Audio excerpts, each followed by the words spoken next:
Hello everyone, good morning. Mitra group of YouTube channels पर आप सभी का स्वागत है। आज हम करने वाले हैं एआईबी एग्जाम से रिलेटेड हमारी फोर्थ एंड लास्ट वीडियो। हमने कहा था आपसे कि हम 4 वीडियोस बनाएंगे कि हम कैसे एआईबी के एग्जाम को एक ही अटेम्प्ट में यानी कि फर्स्ट अटेम्प्ट में ही क्रैक कर सकते हैं। ठीक है, तो 3 वीडियोस हम बना चुके हैं ऑलरेडी, ये हमारी लास्ट वीडियो है।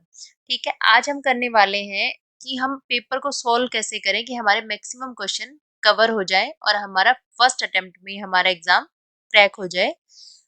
तो आज हमने किया है 5 कैटेगरीज में डिवाइड किया है हमारे पूरे क्वेश्चन पेपर को कि हम उसको कैसे सोल्व करेंगे, कौन सा ऑप्शन करेक्ट हो सकता है, कौन सा नहीं है। ठीक है, देखिए कैटेगरी 1 है question having option all of the above, यानी कि जिस जो क्वेश्चन कैरी करता है all of the above option को। सेकंड कैटेगरी है question having both A and B. Third है हमारे पास question having option either under A और अंडर बी। फोर्थ कैटेगरी है question having option none of the above and last and fifth category है funny strategy. तो चलिए शुरुआत करते हैं हमारी फर्स्ट कैटेगरी से। ये हमारे कुछ एक एग्जाम्पल्स हैं जो हमने प्रीवियस ईयर के एग्जामिनेशन से उठाए हैं। ठीक है, तो इनसे आप अच्छे से कवर भी कर सकते हैं, आपका रिवीजन भी हो जाएगा। दूसरा, आपको पता चल जाएगा कि हमें कैसे श्योर हो कि हमारा जो क्वेश्चन है कैटेगरी 1 से ऑल ऑफ द अबव ही हमारा करेक्ट होगा। देखिए सबसे पहले शुरुआत करते हैं क्वेश्चन की। According to section 49 of the advocate act of 1961 the bar council of India has the power to make rules. अब देखिए इसमें क्या हो सकता है कि अगर हमें पूरी तरह से श्योरिटी तो होती है ना कि जैसे हमारा हमें श्योर हो कि नहीं इसका ऑल ऑफ द अबव नहीं हो सकता, इसका question A option A he correct है, तो हम उस पर जा सकते हैं। अदरवाइज अगर हमें बिल्कुल भी श्योरिटी नहीं है कि क्या आंसर हो सकता है, तो हमें हमारे पास ऑप्शन होता है ऑल ऑफ द अबव। अगर उसमें दिया हुआ है तो 90 से 95% हमारे चांस बढ़ जाते हैं उस क्वेश्चन के ठीक होने के। ठीक है, क्योंकि ये क्या है, एक पॉजिटिव साइंस है, तो इसलिए हमें maximum all of the above answer पर ही जाना चाहिए। अगर हम श्योर नहीं है, हमें बिल्कुल भी आइडिया नहीं है कि इसका आंसर क्या हो सकता है, तो आप सब option D all of the above पर ही जाए। नेक्स्ट क्वेश्चन है हमारा, ये आपकी रिवीजन भी हो जाएगी, इससे आपको पता चल जाएगा क्योंकि मैक्सिमम जो क्वेश्चन उठाए हुए हैं ना वो प्रीवियस एग्जाम से ही उठाए हुए हैं। सेकेंड क्वेश्चन है according to the Muslim women protection of rights on marriage act 2020 19 2019 any pronouncement of talaq as defined under the act by a Muslim husband upon his wife by words either spoken or written or in electronic form or in any other manner whatsoever shall be। Option A void, conjugal, compoundable या फिर all of the above। अब जैसे मान लो surety है आपको तो आप option A पर भी जा सकते हैं, बी पर भी जा सकते हैं, सी पर भी जा सकते हैं। अगर आप श्योर हैं तो कि मेरा ऑप्शन ये करेक्ट है और मुझे इसका आंसर पता है एग्जैक्टली, तो आप जा सकते हैं। अदरवाइज आप क्या करेंगे कि ऑल ऑफ दी अबव पर ही जाएंगे। ठीक है, इसमें आपके चांस बढ़ जाते हैं, आपको बिल्कुल भी आइडिया नहीं है कि क्या आंसर है, तो आप लास्ट में ऑप्शन डी पर जाएं, ऑल ऑफ द अबव को ही करेक्ट करके आए। इससे आपके चांसेस बढ़ जाते हैं 90 से 95% कि हमारा आंसर क्या होगा, ठीक होगा। नेक्स्ट है हमारे पास example, under the head subsequent conduct which of the following type of conduct would be material? Change of life, evasion of justice, fear, trembling, all of them। ठीक है, तो इसमें भी हम किस पर जाएंगे, ऑल ऑफ देम पर। नेक्स्ट है हमारे पास example, the Hindu succession amendment act 2005 provides for women. Option A B C, last में क्या ऑप्शन दिया हुआ है, डी ऑप्शन है। मुझे तो श्योरिटी नहीं है कि कौन सा आंसर है, ए हो सकता है, बी हो सकता है, सी, कुछ भी हो सकता है। अगर आप श्योर नहीं है तो कुछ भी हो सकता है, लेकिन अगर आप श्योर हैं कि मुझे आंसर बी है इसका राइट, तो आप आंसर बी पर करेक्ट करें। अदरवाइज आप लास्ट में ऑप्शन डी पर जाए, ऑल ऑफ द अबव।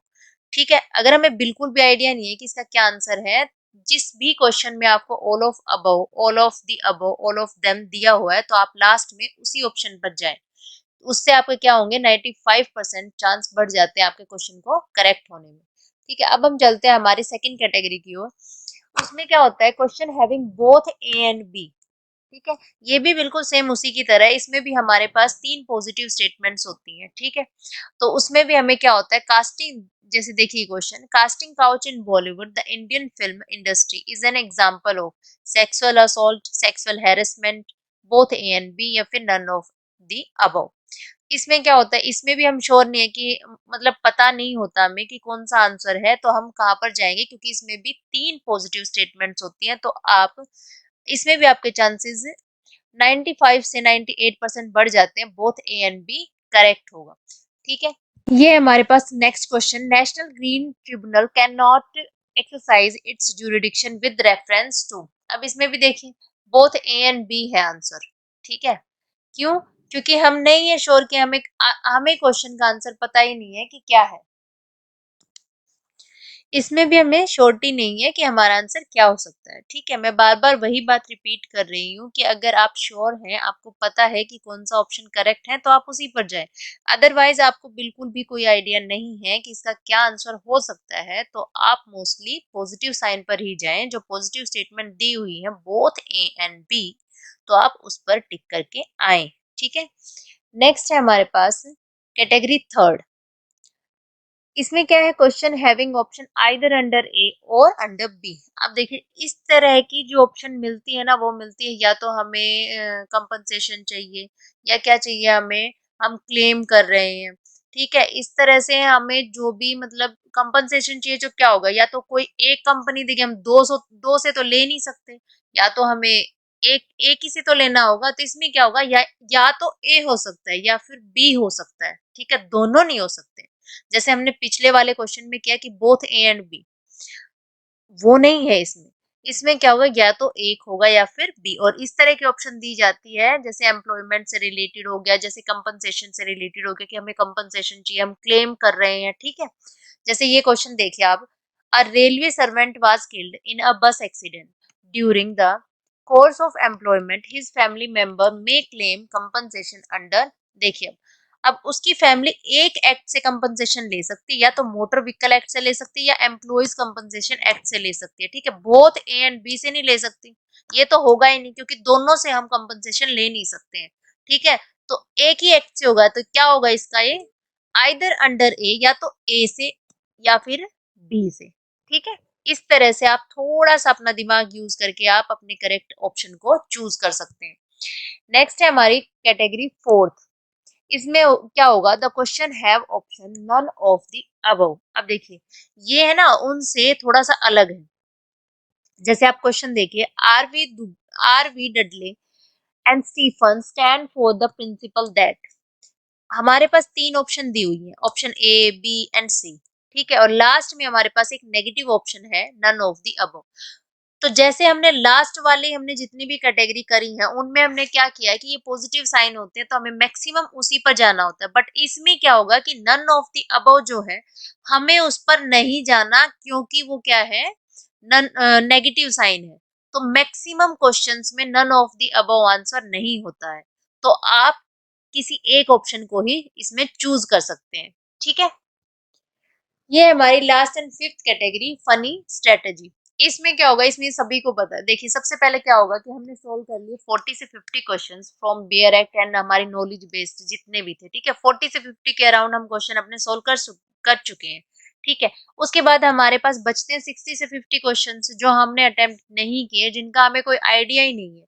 ठीक है, ये होगा उस केस में अगर आपके पास नेगेटिव मार्किंग नहीं दे रखी है, तो आप क्या करेंगे, आप एक पैटर्न फॉलो करेंगे। या तो वो पैटर्न क्या हो सकता है कि आप मान लीजिए फर्स्ट क्वेश्चन ले लिया आपने 10, जो आपके 60 क्वेश्चन बचे हुए हैं, फर्स्ट 10 क्वेश्चन ले लिया आपने, ए लगा दिया, फर्स्ट 10 ले लिए, बी लगा दिया, सी लगा दिया, डी लगा दिया। या फिर आप क्या फॉलो करेंगे कि आपने पहले जो क्वेश्चन है 20, उनमें आपने ए लगा दिया, फिर आपने बी लगा दिया। आप मतलब अपने हिसाब से आप कोई भी पैटर्न बना के अगर फॉलो करेंगे ना, तो विद इन आपके 10 टू 15 क्वेश्चन इसमें भी आराम से ठीक हो सकते हैं, और आपके 15 या फिर 20 के आसपास आपके मार्क्स 40 एंड 50 में ऐड हो सकते हैं। तो इससे आपका क्या होगा, इजिली आपका क्वेश्चन क्वेश्चन भी सोल्व हो जाएंगे, और आपका पेपर जो है फर्स्ट अटेम्प्ट में क्लियर भी हो सकता है। ठीक है, तो एग्जाम के लिए आपको बेस्ट ऑफ लक। ये कुछ स्ट्रेटेजी हैं जो कैटेगरीज में डिवाइड की गई हैं, आप इनको फॉलो करें और बार बार प्रैक्टिस करें, पेन और पेपर लेके बार बार प्रैक्टिस करें। ठीक है, all the best for your exam. सबसे पहले हमारे चैनल को लाइक करें, शेयर करें और सब्सक्राइब करें। ठीक है, मिलते हैं नेक्स्ट वीडियो में। और मुझे पूरी उम्मीद है कि आपको ये वीडियो बहुत पसंद आएगी। वीडियो नहीं, हमारी पूरी की पूरी सीरीज जो हमने एआईबी के ऊपर बनाई है, फोर्थ 4 हमने वीडियोस बनाई हैं। आप चारों की चारों वीडियोस को बार बार रिपीट करके देखें। इससे आपको क्या होगा, अच्छे से वो स्ट्रेटेजी भी समझ आ जाएंगे और उनको फॉलो करें। तो आप अगर उनको फॉलो करेंगे तो 100% आपका एग्जाम जो है वो क्रैक हो जाएगा। तो मिलते हैं नेक्स्ट वीडियो में। Thank you, best of luck, good luck.